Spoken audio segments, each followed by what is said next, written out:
नमस्कार मित्रों।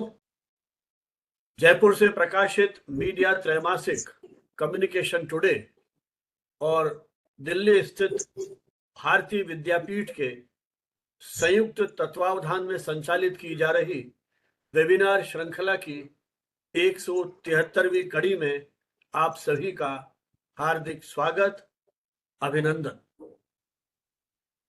जैसा कि आपको विदित है, पिछले 5 वर्षों से हमारी ये श्रृंखला नियमित रूप से चल रही है और इसके माध्यम से हमने प्रयास किया है मीडिया संबंधी विषयों पर एक विचार विमर्श की परंपरा को शुरू किया जाए, उसकी नियमितता को बनाए रखा जाए।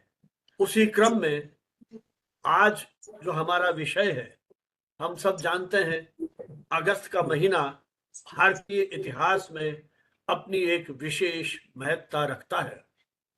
सन 47 में देश आजाद हुआ, लेकिन ये आजादी हमको आसानी से नहीं मिलती है। उसके कुछ वर्ष पूर्व 1942 का वर्ष जब भी इसका संदर्भ आता है, क्विट इंडिया मूवमेंट, भारत छोड़ो आंदोलन की स्मृति हमें अनायास ही हो जाती है। आज हमने 1942 की उस क्रांति के पृष्ठभूमि में मीडिया की क्या भूमिका रही, उस पर बातचीत करने के लिए वरिष्ठ पत्रकार, शिक्षक प्रोफेसर कृपाशंकर चौबे जी को आमंत्रित किया है। चौबे जी का विस्तृत परिचय मैं जब उन्हें आमंत्रित करूंगा अपना वक्तव्य देने के लिए, उस समय आपके सामने प्रस्तुत करूंगा कि भारत छोड़ो आंदोलन का अपना एक वैशिष्ट्य है। इतिहास में यह वर्ष, भारतीय इतिहास में यह वर्ष सदा याद रखा जाएगा उस क्रांति धर्मिता के लिए कि किस तरह से उस समय की पत्र पत्रिकाओं ने आजादी के लिए एक अलख जगाई थी। 8 अगस्त का दिन, 8 अगस्त 1942, मुंबई में बड़ी उथल पुथल मची हुई थी। मुंबई का वो क्रांति मैदान जिसको आजकल अगस्त क्रांति मैदान कहा जाता है, अगस्त क्रांति मार्ग कहा जाता है, वहां महात्मा गांधी की उपस्थिति में हजारों लोग उपस्थित थे और वहीं ये प्रस्ताव पारित किया गया, आह्वान किया गया कि अंग्रेजों को भारत छोड़ना होगा। एक तरह से ये शंखनाद था और गांधी जी का ये नारा, करो या मरो, इस देश के जनमानस में एक तरह से हर व्यक्ति के कंठ से उच्चरित होने लगा। आजादी की भावनाएं हिलोरे मार रही थी। 9 अगस्त से इसकी शुरुआत करनी थी, लेकिन जैसे ही तत्कालीन ब्रिटिश हुकूमत को मालूम पड़ता है कि यह आंदोलन की शुरुआत हो गई है, तो इस मीटिंग के बारे में या उस आजादी के आंदोलन की गतिविधियों के बारे में किसी भी समाचार के प्रकाशन को प्रतिबंधित कर दिया गया। महात्मा गांधी सहित हजारों क्रांतिकारियों को गिरफ्तार कर लिया गया। ऐसा कहते हैं 60,000 से अधिक व्यक्तियों को जेल में बंद कर दिया गया। तो आप कल्पना कर सकते हैं कि वो दौर किस तरह का रहा होगा। लेकिन जिस तरह से इस देश की आजादी के लिए क्रांतिकारियों ने अपना जीवन का उत्सर्ग किया, मैं सिर्फ यही रेखांकित करना चाहता हूं कि इस देश के लेखकों ने, इस देश के पत्रकारों ने, उन्होंने भी उसी तरह का त्याग तपस्या की है जिस तरह से हमारे क्रांतिकारियों ने अपनी जान पर खेलकर इस देश की आजादी की आवाज को बुलंद किया था। तो एक तरह से कलम और तलवार, ये युद्ध, ये लड़ाई हमारी साथ साथ चलती है। चाहे हम दैनिक आज की बात करें, बाबूराव विष्णु पराटकर जिसके संपादक थे, चाहे गांधी के हरिजन या नवजीवन जैसे समाचार पत्रों की बात करें, या लोकमान्य तिलक के केसरी और मराठा की बात करें। हालांकि सेंसरशिप लगा दी गई थी, लेकिन उन आजादी के दीवानों की आवाज को कौन रोक सकता था। गुप्त प्रकाशन, सीक्रेट पब्लिकेशन शुरू कर दिए गए। साइक्लोस्टाइल मशीन पर अखबारों को निकालने के प्रयास किए गए। बस स्टैंड, रेलवे स्टेशनों पर उनको चिपका दिया गया और ऐसे ही आजादी के मस्तानों की टोलियां उन साइक्लोस्टाइल पेपर्स को, अंडरग्राउंड प्रेस को, जो भी कुछ प्रकाशन, हाथ से लिख लिख करके अखबार निकाले गए, एक हाथ से दूसरे हाथ, तीसरे हाथ को पहुंचते गए, और इस प्रकार से इस आंदोलन को गति दी गई। और इसी दौर में एक और बड़ी घटना घटती है। आप कल्पना कीजिए कि उस समय के युवाओं में कितना जोश था आजादी के लिए। इस अवसर पर मैं याद कर रहा हूं उषा मेहता को, जो गांधी से इतना अधिक प्रभावित थी कि उन्हीं के आह्वान, मात्र 8 वर्ष की उम्र में जब गांधी के साथ वो जुड़ती हैं एक शिविर के माध्यम से, तो गांधी एक तरह से 8 वर्ष की उम्र होती क्या है, लेकिन उषा मेहता, जिनका जन्म 1920 में गुजरात के गांव में हुआ था, पिताजी जज थे, उन्होंने उनको रोका, आजादी के आंदोलन में मत जाओ, लेकिन वो कहां मानने वाली थी। 1930 में जब पिताजी का रिटायरमेंट होता है, उसके बाद वो खुल करके इस स्वतंत्रता संग्राम में कूद गई, और मात्र 22 वर्ष की उम्र में, विल्सन कॉलेज में वो पढ़ रही थी बॉम्बे के, 22 वर्ष की उस उम्र में जब उन्होंने गांधी को सुना, तो उन्होंने ये संकल्प किया कि मैं एक रेडियो स्टेशन की स्थापना करूंगी, और अपने कुछ सहयोगियों के साथ मिलकर के। रेडियो स्टेशन उस समय शुरू करना आसान नहीं था, कितने अधिक संसाधनों की आवश्यकता थी, कोई हमारे पास वैसी परंपरा नहीं थी। हालांकि ऑल इंडिया रेडियो की शुरुआत हो चुकी थी, लेकिन वह ब्रिटिश आधिपत्य में था, इसलिए उसे कुछ लोग एंटी इंडिया रेडियो भी कहते थे, क्योंकि वो ब्रिटिश सत्ता से संचालित होता था। एक तरह से उसका विरोध करने के लिए और उस आंदोलन की जानकारी देने के लिए उन्होंने बंबई से एक गुप्त रेडियो, जिसे कांग्रेस रेडियो कहा जाता है, उसे आजाद रेडियो कहा जाता है, उसका प्रसारण शुरू किया। और उसकी शुरुआत होती थी इकबाल की उन अमर पंक्तियों से, सारे जहां से अच्छा हिंदुस्तान हमारा, और समापन होता था बंकिम चंद्र चट्टोपाध्याय की उन पंक्तियों से, वंदे मातरम। तो देखिए, इन दोनों पंक्तियों में भारत की पूरी सांस्कृतिक अस्मिता रेखांकित होती है। किस तरह से वे छिप करके देर रात में अपने सारे उपकरणों को वहां से बक्से में डाल करके रातों रात जगह चेंज कर लेते थे। अंग्रेज सरकार महीनों तक उनके पीछे पड़ी रही, 3 महीने तक वो ढूंढ नहीं पाए कि ये प्रसारण कहां से हो रहा है। जब उसकी पहली पंक्ति थी 27 अगस्त 1942 को, उसका पहला वाक्य यही था कि हम बंबई के किसी स्थान से 42.43 शायद 34 मीटर उनका वो था बैंड, जिससे वो प्रसारण करते थे। तो आप देखिए किस तरह से उस समय के राष्ट्रीय नेताओं के रिकॉर्डेड भाषण प्रसारित किए गए, किस तरह से आजादी की गतिविधियों के समाचार उसके वहां से प्रसारित किए गए। लेकिन जैसा अक्सर होता है, घर का भेदी ही नुकसान पहुंचाता है। उन्हीं की टीम का एक सदस्य पकड़ा गया, और उसने अपने आप को सजा से बचाने के लिए पुलिस को बता दिया। वो महालक्ष्मी मंदिर जो बॉम्बे में है आज, उसके पास में एक बिल्डिंग थी, वहां से उसका प्रसारण हो रहा था। और जब पुलिस वहां पहुंचती है, छापे मारे गए और धक्का देकर दरवाजे को तोड़ा गया, उस समय वंदे मातरम गीत बज रहा था। उस समय इन क्रांतिकारियों ने पुलिस को कहा, हम नहीं खड़े होंगे जब तक ये गीत खत्म नहीं होता है। और उषा बहन तो कहने लगी कि आज का दिन कितना भाग्यशाली है, चप्पे चप्पे पर पुलिस खड़ी हुई थी, हर सीढ़ी पे पुलिस खड़ी हुई थी। उन्होंने कहा, आज तो ये राइफलधारी जवान है, हमें गॉड ऑफ ऑनर से सम्मानित कर रहे हैं। उन्होंने जज के किसी सवाल का जवाब देने से इनकार कर दिया। परिणाम आप समझ सकते हैं, 4 वर्ष का कठोर कारावास, सश्रम कारावास उन्हें दिया गया। तो ये इस तरह के बहुत सारे प्रयोग हमारे यहां पर हुए हैं। तो आप देखिए किस तरह से एक आंदोलन ने पूरे देश की जनचेतना को आक्रोशित किया, और एक विचार यज्ञ को इन्हीं पत्र पत्रिकाओं ने और प्रसारणों ने एक तरह से हमारे यहां पर एक गति दी।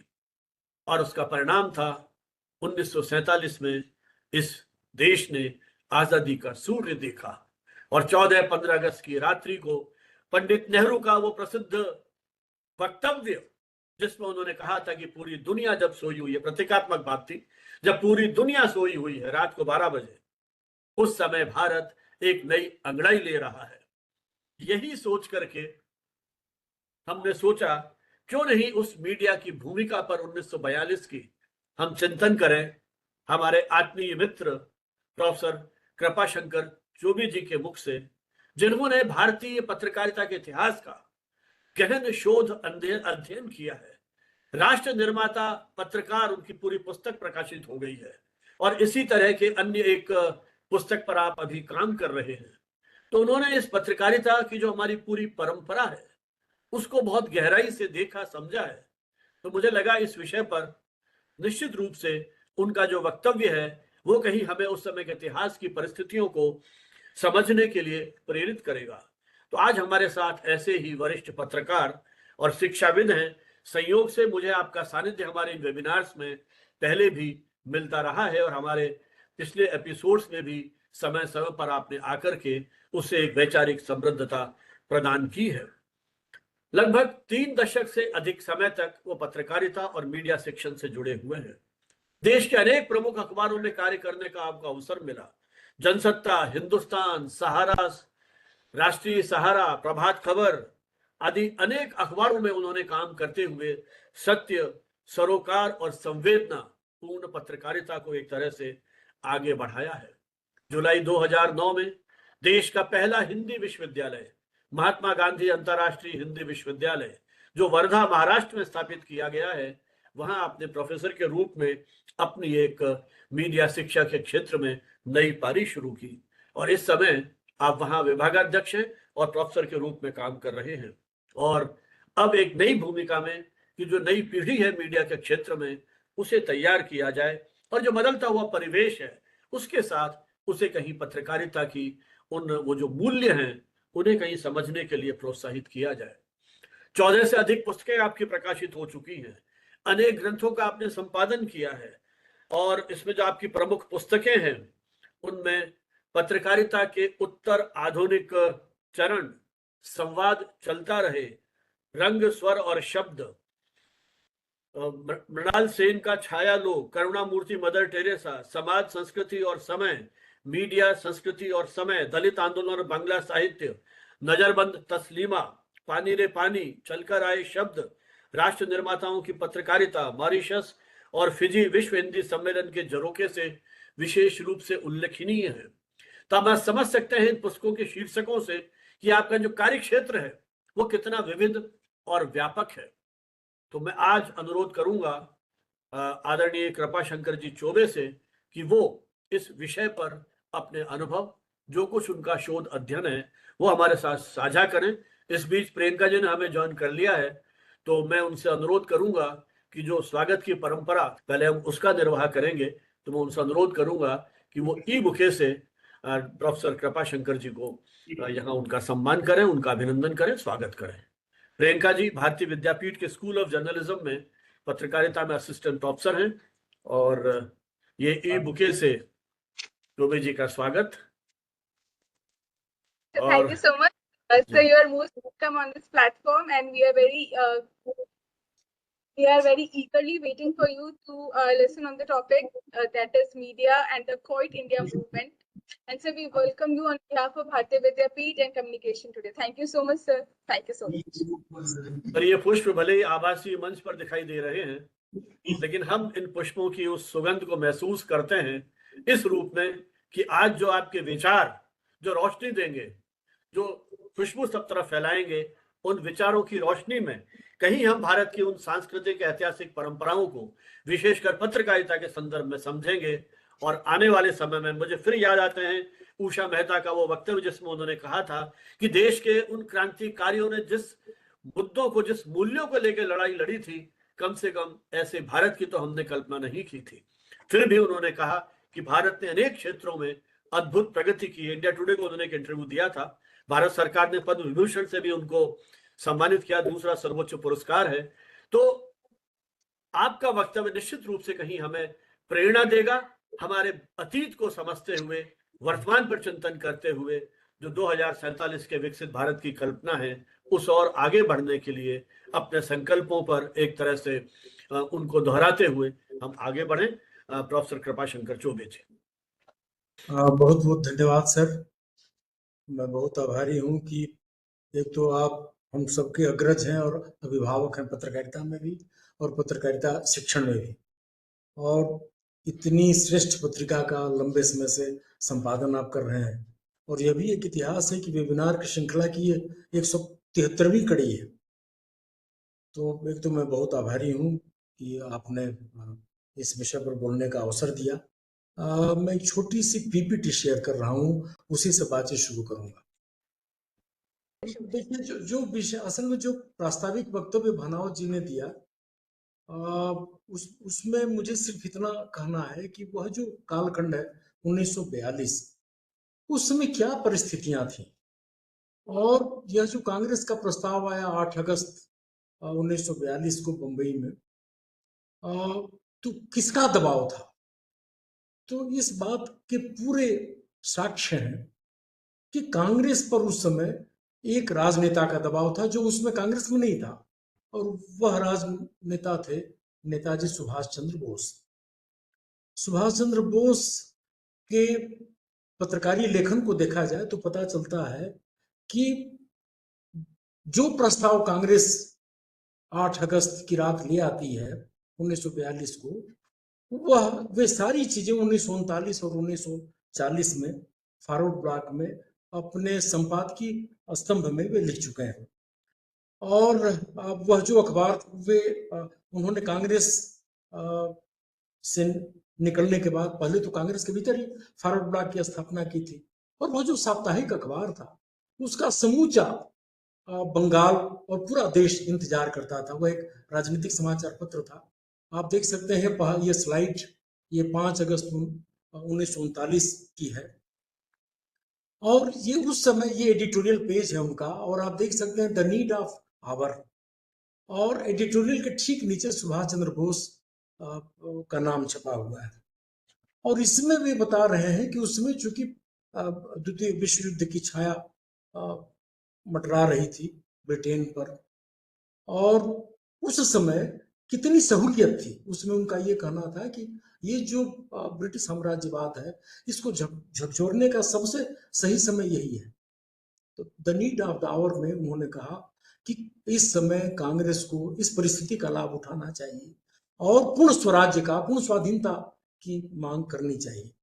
युद्ध में भारत की भागीदारी को लेकर के कांग्रेस में जो दुविधा थी, उसको लेकर के आप देख सकते हैं जो सेकंड कॉलम है वो साफ साफ कहते हैं कि कांग्रेस इस तरह से ना करे, कोई समझौता ना करे। और बाद में भी इनके जितने एडिटोरियल्स हैं वो बताते हैं कि उस समय 1939, 1940, 1941 में क्या परिस्थितियां थी। तो इसके बाद से उन्होंने एक एडिटोरियल का शीर्षक दिया था लीड ऑफ वर्धा, और उसमें वो बता रहे हैं कि वर्धा को इस समय क्या करना चाहिए। पूरा देश वर्धा की तरफ देख रहा है। वर्धा का आशय महात्मा गांधी से था, क्योंकि उस समय महात्मा गांधी वर्धा में ही रह रहे थे। और पूरे कांग्रेस नेतृत्व को वो, जबकि कांग्रेस ने उन्हें बहुत अपमानित किया था। 1938 में वो कांग्रेस के अध्यक्ष चुने गए थे, गांधी ने उन्हें अध्यक्ष बनवाया। 1939 में त्रिपुरी कांग्रेस में जब वे चाहते थे कि जोर शोर से यह सवाल उठे, तो महात्मा गांधी उससे सहमत नहीं थे, और फिर उनको लगा कि नहीं, एक ऐसा अध्यक्ष होना चाहिए, नेताजी सुभाष चंद्र बोस को लगा कि ऐसा अध्यक्ष हो जो किसी के दबाव में ना आए। और जब वैसा राजनेता नहीं मिला तो वे दोबारा स्वयं अध्यक्ष के लिए प्रत्याशी हो गए कांग्रेस में उस समय। लेकिन गांधी ने सीतारमैया को प्रत्याशी बनाया। सीतारमैया, अच्छा, सबको लगता था कि नहीं, ये तो गांधी के उम्मीदवार हैं, सीतारमैया चुनाव जीत जाएंगे। इसके बावजूद नेताजी सुभाष चंद्र बोस कांग्रेस अध्यक्ष का चुनाव जीत गए। फिर सीतारमैया की हार को गांधी ने अपनी हार माना, और जितने उसमें कार्य परिषद के जितने 14 सदस्य थे उसमें उन्होंने कहा कि नहीं, नेताजी की राजनीतिक लाइन का आप लोग समर्थन मत कीजिए। 12 लोगों ने समर्थन वापस ले लिया। उस समय जवाहरलाल नेहरू वो एकदम निष्क्रिय हो गए, तटस्थ हो गए। तो ऐसी परिस्थिति में नेताजी को कांग्रेस छोड़नी पड़ी। फिर कांग्रेस के अंदर ही फॉरवर्ड ब्लॉक की स्थापना करनी पड़ी, और सारी परिस्थितियां वे इस अखबार में ही बता रहे हैं।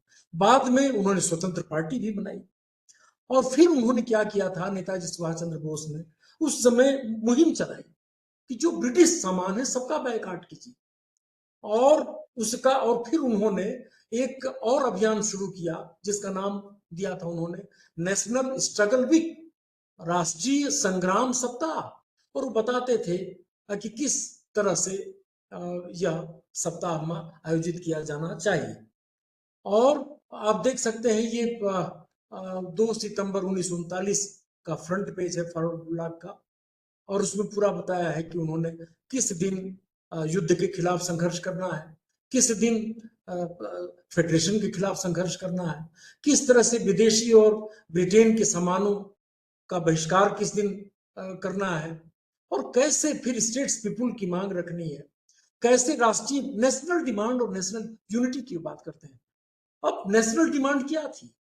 बार बार नेता सुभाष चंद्र बोस अपने वक्तव्यों में, अपने लेखन में, पत्रकारी लेखन में खास तौर पर वे कहते हैं कि पूर्ण स्वाधीनता ये समूचे भारत की राष्ट्रीय मांग है और इससे कम पर कोई समझौता नहीं होना चाहिए। तो ये परिस्थितियां थी 1942 में। और देखिए जिस तरह से फिर जब 1942 में 8 अगस्त को जब इसकी घोषणा हुई, तो जिस अखबार ने अच्छी तरह से पूरा पहला पेज उसी से रंगा हुआ था, 9 अगस्त का अंक, वह अखबार है अमृत बाजार पत्रिका। उसमें तुषार कांति घोष उसके संपादक थे। यह वही अखबार है जो पहले बांग्ला में निकलता था, और जब वर्नाकुलर प्रेस एक्ट लागू किया गया 1878 में, तो वर्नाकुलर प्रेस एक्ट के प्रावधानों से बचने के लिए घोष परिवार ने इसे अंग्रेजी में निकालना शुरू कर दिया था। तो उसने आप देख सकते हैं कि तुषार कांति घोष ने किस तरह से भारत छोड़ो आंदोलन, उसमें जो बीच वाला कॉलम है उसमें छपा है गांधी आजाद जवाहरलाल एंड अदर अरेस्टेड। फिर दाहिने वो जो किस तरह से कांग्रेस एक मास मूवमेंट जन आंदोलन खड़ा करना चाहती है, सिर्फ भारत छोड़ो आंदोलन की ही खबरें समूचे पहले पेज पर छपी थी। ये वही अखबार है जिसने बाद में इलाहाबाद से उत्तर भारत में इस अखबार की बड़ी मांग थी। फिर तुषार कांति घोष ने लखनऊ से और इलाहाबाद से नादर्न इंडिया पत्रिका निकाली, हिंदी में अमृत प्रभात भी निकाला। ये वही अखबार है जिसने बांग्ला में युगांतर जैसा एक बांग्ला दैनिक निकाला। और दोनों अखबारों ने, अमृत बाजार पत्रिका तुषार कांति घोष इसके संपादक थे, और फिर प्रफुल्ल सरकार जो आनंद बाजार पत्रिका के संपादक थे, दोनों संपादकों ने भारत छोड़ो आंदोलन और समूची आजादी की लड़ाई में बहुत संघर्ष किया। जेल जब्ती और जुर्माने का सामना दोनों अखबारों को लगातार करना पड़ा। उसके बाद अगर हम भारत छोड़ो आंदोलन की मीडिया कवरेज की बात करें तो इंडियन एक्सप्रेस का नाम स्वर्णाक्षरों में दर्ज है। आप देख सकते हैं कि ये बैनर छपा हुआ है, महात्मा गांधी, मौलाना आजाद एंड नेहरू अरेस्टेड। और पूरी उस समय जो कांग्रेस का प्रस्ताव था उसे उसका किस तरह से भाष्य किया जाना चाहिए, किस तरह से उसे जन जन तक पहुंचाना चाहिए, यह इंडियन एक्सप्रेस लिख रहा था। आप ये तस्वीर देख सकते हैं कि किस तरह से क्विट इंडिया मूवमेंट की तस्वीर, और जिस जब गांधी ने करो या मरो का नारा दिया, क्या किस तरह से जन सैलाब उमड़ा था, ये आप देख सकते हैं। फिर रामानंद चट्टोपाध्याय का यह दुर्लभ लेख है, 11 पृष्ठों का एक लेख रामानंद चट्टोपाध्याय ने लिखा था। ये विशाल भारत में छपा था। आप जानते हैं कि रामानंद चट्टोपाध्याय ऐसे विलक्षण संपादक और बुद्धिजीवी हैं जिन्होंने बांग्ला में प्रवासी निकाला, अंग्रेजी में मॉडर्न रिव्यू निकाला, और अपनी बातों को हिंदी समाज तक पहुंचाने के लिए हिंदी में विशाल भारत निकाला 1928 में। और उसके संस्थापक संपादक थे बनारसी दास चतुर्वेदी, बाद में अगेव इसके संपादक।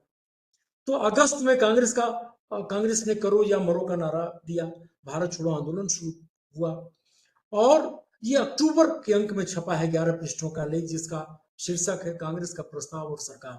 तो रामानंद चट्टोपाध्याय ने इसमें साफ साफ लिखा है कि आप देख सकते हैं ये दूसरे कॉलम में जो तीसरा पैरा है उसमें रामानंद चट्टोपाध्याय दूसरे कॉलम में भी लिख रहे हैं कि पिछले कई वर्षों से प्रतिवर्ष 26 जनवरी को कांग्रेस की स्वाधीनता दिवस की प्रतिज्ञा हजारों मंचों से दोहराई जाती है। ये कितनी बड़ी बात है कि कांग्रेस लगातार 26 जनवरी को, और बाद में आप देखें कि वही गणराज्य दिवस बना भारत में, जिसकी कांग्रेस लगातार मांग करती रही थी। उसके ठीक नीचे वे लिख रहे हैं, हमारा विश्वास है कि अन्य लोगों की भांति भारतीयों को भी स्वतंत्र होने और अपने परिश्रम के फलों का उपभोग करने तथा जीवन की आवश्यकताओं को प्राप्त करने, जिनसे उनको विकास के पूरे अवसर मिले, का अविच्छेद्य अधिकार है। तो ये भी पूरी तरह से पूर्ण स्वाधीनता की मांग करते हैं रामानंद चट्टोपाध्याय उस लेख में। और फिर आप ये देखिए इसमें भी दूसरे कॉलम में वे दूसरे पैरे में लिख रहे हैं रामानंद चटर्जी, इसलिए आज की संकटपूर्ण अवस्था में यह आवश्यक है कि हिंदुस्तान आजाद हो और ब्रिटिश हुकूमत का खात्मा हो। पहले 26 जनवरी की प्रतिज्ञा की बात करते हैं और आजादी की बात करते हैं उसी के बहाने। और ये उसमें आप जानते हैं कि विशाल भारत की प्रतिष्ठा समूची हिंदी पत्रकारिता में विशेषांकों के कारण है। उसने जो अछूत अंक निकाले, उसने डायस्पोरा पर जो अंक निकाले, तो और रामानंद चटर्जी के कारण ही देखिए उनका एक सांस्कृतिक योगदान भी है कि रामानंद चटर्जी ने के कारण टैगोर बने। जब टैगोर की रचनाएं मॉडर्न रिव्यू में छपने लगी तभी उनकी रचनाओं से समूची दुनिया अवगत हुई। तो एक व्यक्ति आजादी के लिए लड़ रहा है और हिंदी को भी अपनी अभिव्यक्ति का माध्यम बना रहा है। बांग्ला के एक बड़े लेखक थे ही। तो विशाल भारत ने अक्टूबर 1942 के अंक में वह जो 11 पृष्ठों का उनका लेख है रामानंद चटर्जी का, वह आंख खोलने वाला है और जिसका शीर्षक है कांग्रेस का प्रस्ताव और सरकार। उसके बाद देखिए एक आज अखबार था। आप जानते हैं कि आज अखबार 5 सितंबर 1920 को शुरू हुआ। शिव प्रसाद गुप्त ने बनारस से उसे शुरू किया था और उसका जो स्लोगन था, पराधीन सपने ही सुख नाही। और उस अखबार के स्थापना काल से ही बाबूराव विष्णु पराड़कर जुड़े थे, उसके संयुक्त संपादक थे। पराड़कर जी के अखबार के रूप में ही वह जाना जाता है आज अखबार। और उसमें देखिए ये 9 अगस्त 1942 को क्या ये आज अखबार की स्लाइड स्क्रीन पर है और उसमें जो अखबार है 8 कॉलम में छपा था, गांधी जी के सबसे बड़े संग्राम का लक्ष्य भारत की स्वाधीनता। फिर पहले 2 कॉलम में खबर है भारतीय कांग्रेस की बैठक में गांधी जी का भाषण, और फिर उसके नीचे जवाहरलाल जी द्वारा कार्य समिति का प्रस्ताव उपस्थित। उसके बाद आज अखबार ने लगातार ये भारत छोड़ो आंदोलन से जुड़ी जो खबरें थी उनका प्रकाशन किया और किस तरह से अगस्त में कैसे चित्तू पांडे ने बलिया में की पूरी सरकार वहां की शासन व्यवस्था संभाली, इसका उन्होंने वर्णन किया इस आज अखबार में। कैसे उस समय जगह जगह तोड़फोड़ मची हुई थी, वो चाहे अहमदाबाद हो, पुणे हो, कानपुर हो, लखनऊ में हो, और उसके बारे में वह अखबार बताता था। और ये ध्यान देने योग्य है कि उस कालखंड में अखबारों की कीमत आमतौर पर 1 आना होती थी। ये देखिए उसके बाद आज अखबार ने फिर बताया कि कैसे संपूर्णानंद और बाकी कांग्रेस जनों की गिरफ्तारी हो रही है।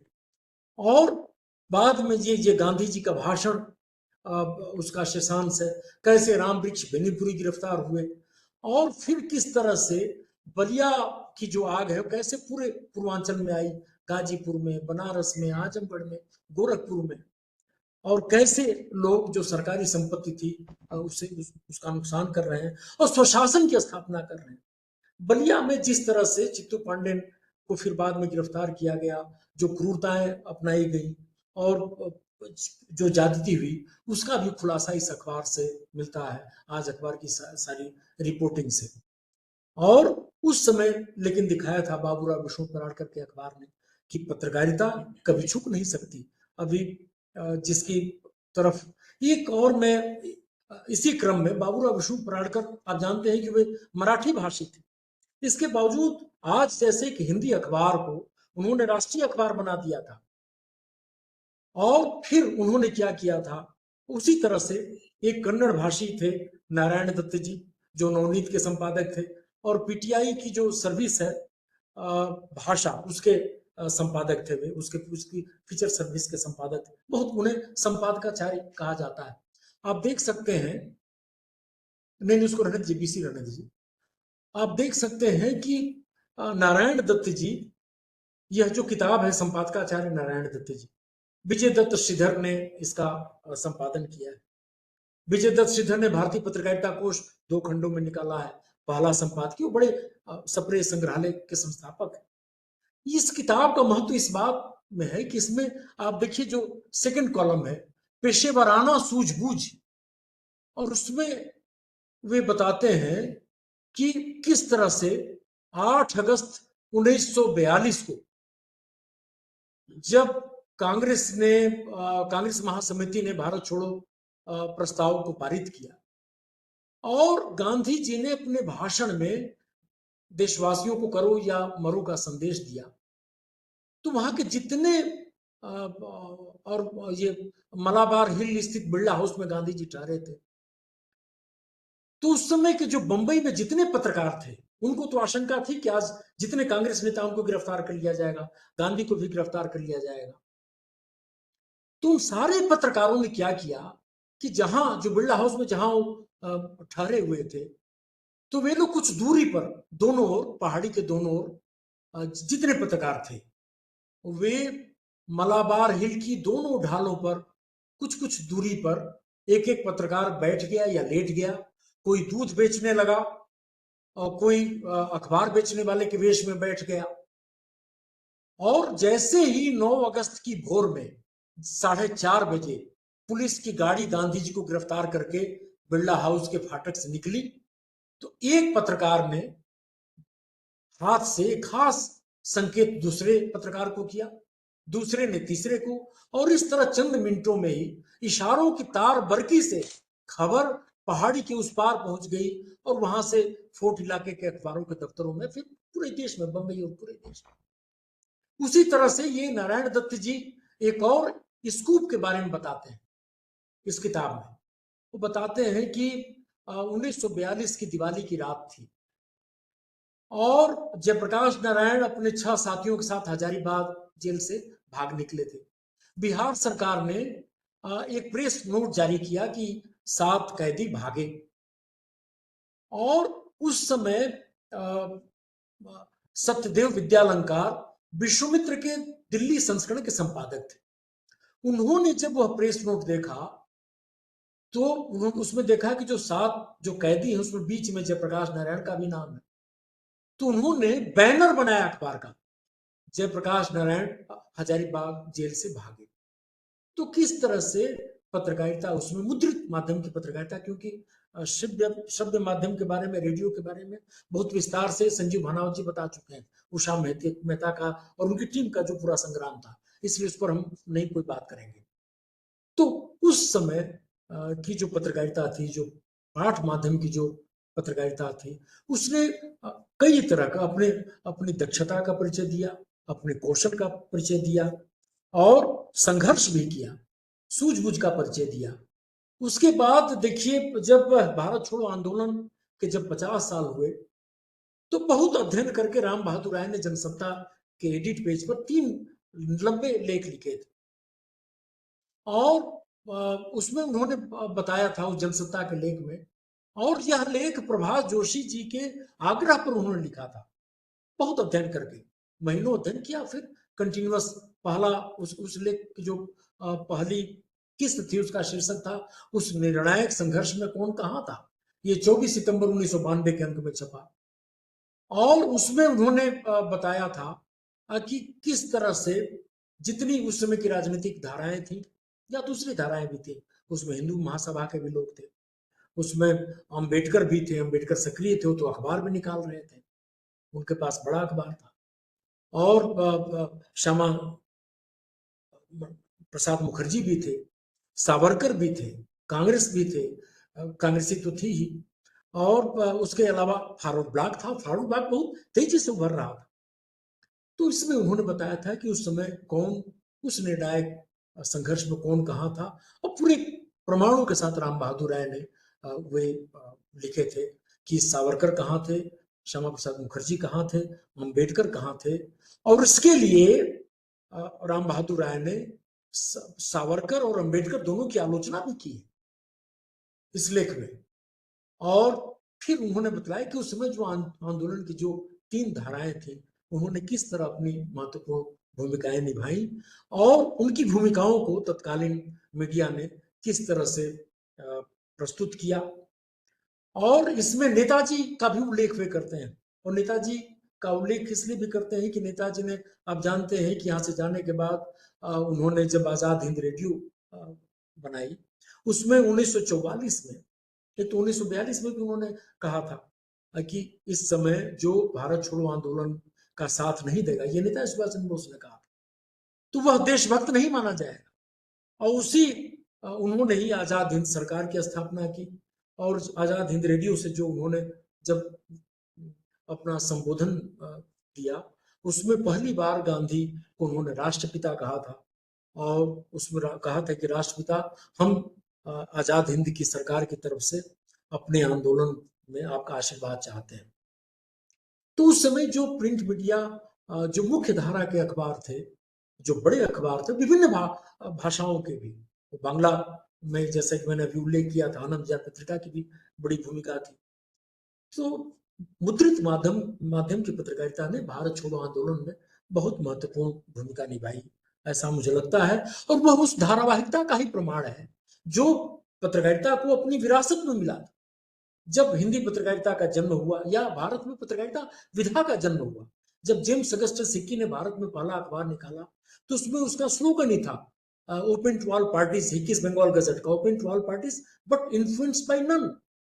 तो वो किसी से प्रभावित नहीं हुआ, अंग्रेज होते हुए भी अंग्रेजी सत्ता का प्रतिरोध किया उसने, बार बार उस पर जुर्माना लगा, जेल हुई। फिर हिंदी का जब पहला अखबार निकला 30 मई 1826 को, तो उदंत मार्तंड जब निकला, तो उसमें जुगल किशोर शुक्ल ने जो पहली पंक्ति लिखी थी इस कागज के प्रकाशक का इश्तेहार, उसमें लिखा था हिंदुस्तानियों के हित के हित। मैंने वो हिंदी का अखबार था, लेकिन पूरे हिंदुस्तान के हित की बात कर रहा था। फिर जब हिंदी का पहला दैनिक समाचार पत्र निकला 1854 में, श्याम सुंदर सेन ने निकाला, तो 1857 में जो पहला स्वाधीनता संग्राम था, उसमें अखबारों ने कितनी बड़ी भूमिका निभाई। बाकर अली ने तो अपना अखबार दिल्ली उर्दू अखबार का नाम ही रख दिया था, अखबार उल जफर।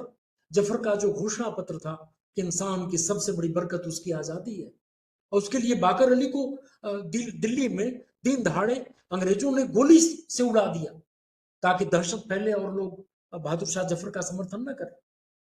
और 1857 में समाचार सुधावर्षण के जो संपादक थे श्याम सुंदर सेन, उन पर भी मुकदमा दायर किया गया। और फिर 1907 में जो पहला ये उर्दू का एक बहुत मशहूर अखबार निकला, स्वराज, उसके 8 संपादकों को सजा हुई, जिसमें विज्ञापन छपता था, चाहिए स्वराज को एक संपादक वेतन, 2 सूखी रोटियां, एक प्याला पानी, और हर संपादकी पर जेल की सजा। इसके बावजूद उसे संपादकों का टोटा नहीं पड़ा। तो समूचे अनेक ऐसे उदाहरण हैं भारतीय भाषाओं की पत्रकारिता में कि इन्होंने जेल जा करके भी, जब्ती चुका करके भी, जब जुर्माना तो प्रेमचंद के हंस को भी चुकाना पड़ा। तो ऐसे अनेक उदाहरण हैं, और उन्हीं उदाहरणों में हिंदी की गगनचुंबी इमारत खड़ी की है। मुझे इस विषय पर आपने मौका दिया, मैं एक बार पुनः आपका आभारी हूँ। सर, बहुत बहुत धन्यवाद आपका। जिस तरह से आपने उस दौर के अखबारों के चित्र दिखाए, मुझे लगता है इससे बड़ा रोमांच आज का नहीं हो सकता कि किस तरह से पूरा देश गांधी के उस आह्वान पर उनके साथ था, और उस दौर के जो अनेक नेता थे, सुभाष चंद्र बोस से लेकर के जो अलग अलग क्षेत्रों में काम कर रहे थे, उनके योगदान को।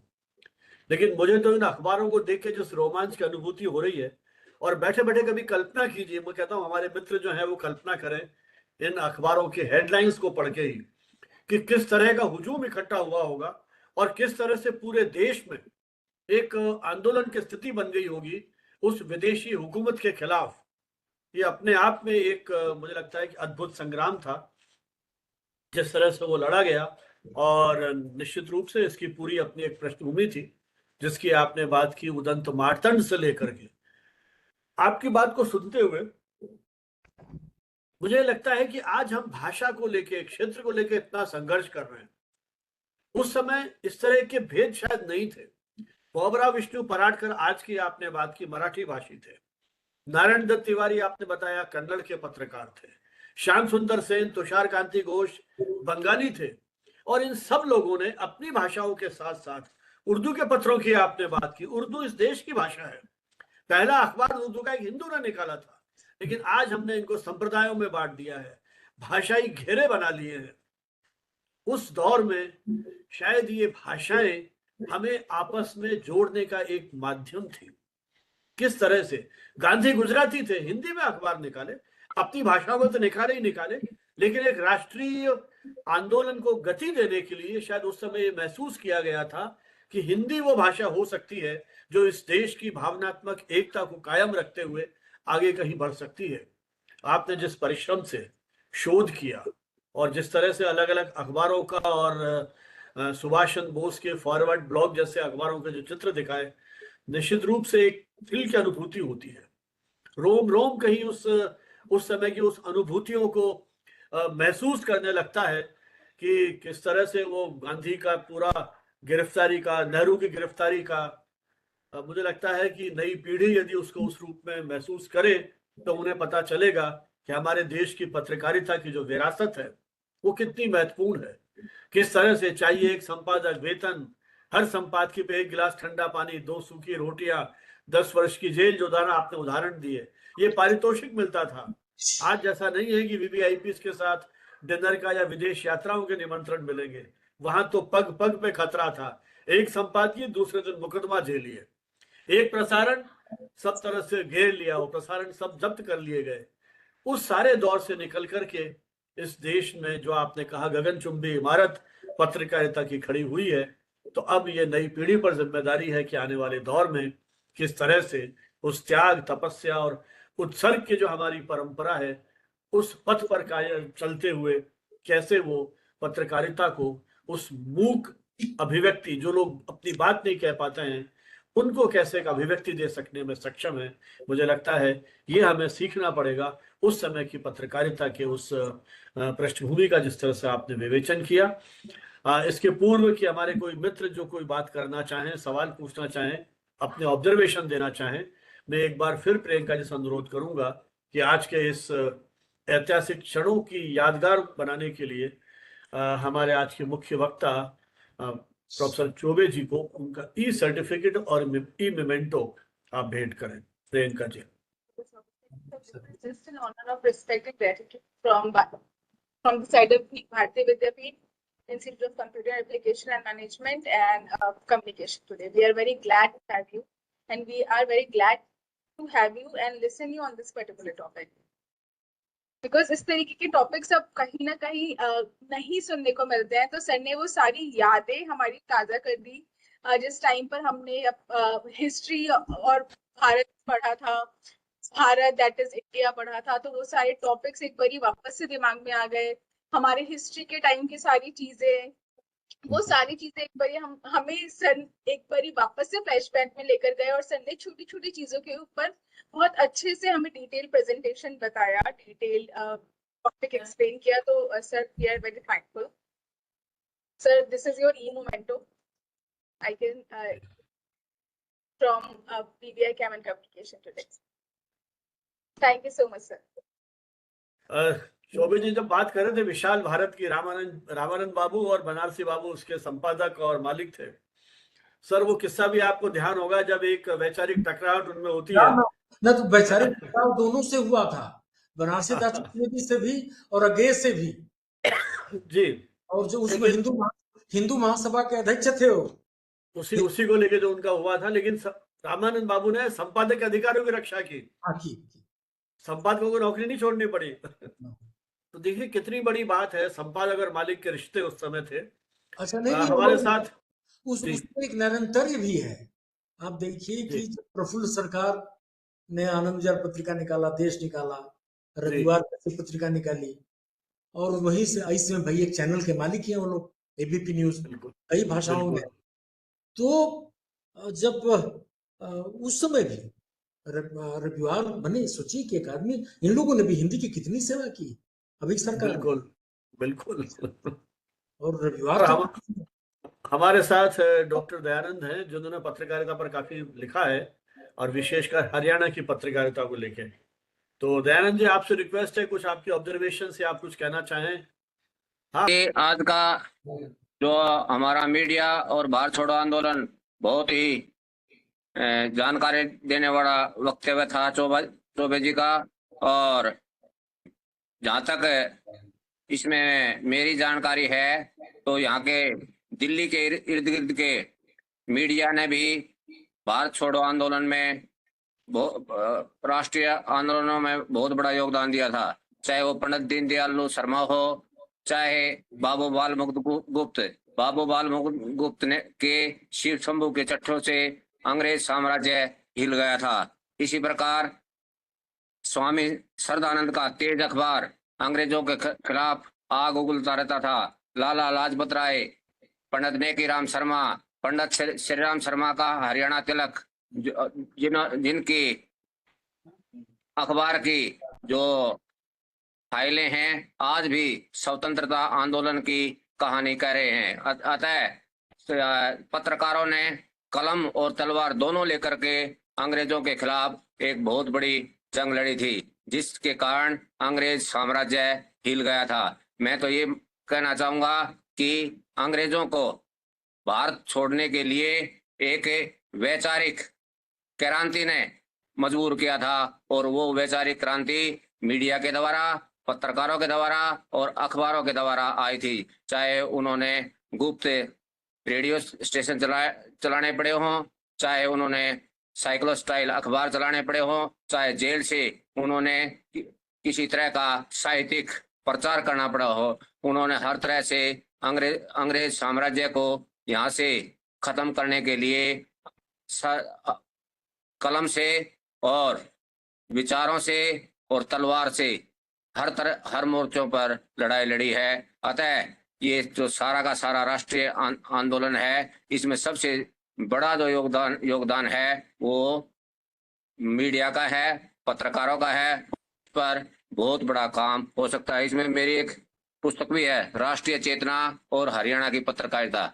उसमें हरियाणा के 12 ऐसे उर्दू के संपादक हैं जिन्होंने राष्ट्रीय स्तर के उर्दू अखबारों का संपादन किया था, संचालित किया था। इसी प्रकार पंडित दीनदयाल शर्मा ने भी कलकत्ता में बड़े बड़े अखबार संचालित किए, और पंडित दीनदयाल शर्मा ने भी। अतः हर तरह से हरियाणा और दिल्ली के इर्द गिर्द के पत्रकारों ने अंग्रेजों को भारत छोड़ने के लिए मजबूर किया था। अतः इस स्वतंत्रता के इस मौके पर मैं उन सभी को भावभीनी श्रद्धांजलि अर्पित करता हूं। धन्यवाद। और मैं विशेष आभार व्यक्त करता हूं कम्युनिकेशन टुडे और इस जो ये मंच हमें प्रदान किया है, और इस तरह की बातें हमें सुनने को मिली हैं, जैसे फॉरवर्ड ब्लॉग की जो प्रतियां हैं वो देखने को मिली, जिससे हमें नई नई जानकारी मिली। इसके लिए मैं भानावत जी का बहुत ही आभार व्यक्त करता हूं। धन्यवाद। धन्यवाद दयानंद जी आपके इन टिप्पणियों के लिए। अब सूरज जी कुछ कहना चाहते हैं, आपका वीडियो ऑन दिख रहा है मुझे। हाँ, अनम्यूट कीजिए पहले। ये अनम्यूट में अपने आप नहीं होता जी, मेरा अपने आप ना होया। हो गया, आप कर दिया। आप सर हो नमस्कार, गया। सभी को नमस्कार। मैं सूरज देव प्रसाद और मेरठ में विद्या विश्वविद्यालय में सहायक प्रवक्ता हूँ। निश्चय ही झंझना देने वाली प्रस्तुति थी, लेकिन प्रश्न है कि वो विरासत कहाँ गई और कहाँ गए वो लोग, वह मूल्य कहाँ विलुप्त हो गई। आज हिंदी अखबारों की क्या स्थिति हो गई, इस पे थोड़ी सी टिप्पणी सर चाहेंगे कि वो दौर और आज का दौर एक तुलनात्मक थोड़ा सा बातचीत हो जाएगी तो पूरी हो जाएगी। सर चौबे जी आप सुन रहे हैं? मुझे लगता है कृपा शंकर जी शायद डिस्कनेक्ट हो गया उनका network. I cannot find sir here. है ना? हाँ, शायद डिस्कनेक्ट हो गया उनका, हो सकता है कोई तकनीकी दुविधा हो। ऐसा है सूरज जी, जब देश के सभी क्षेत्रों में जो अवमूल्यन हुआ है, अब राजनीति में आपको उस दौर के जो प्रतिष्ठित नाम है, आप कोई भी नाम लेंगे, वैसे लोग नहीं मिलेंगे।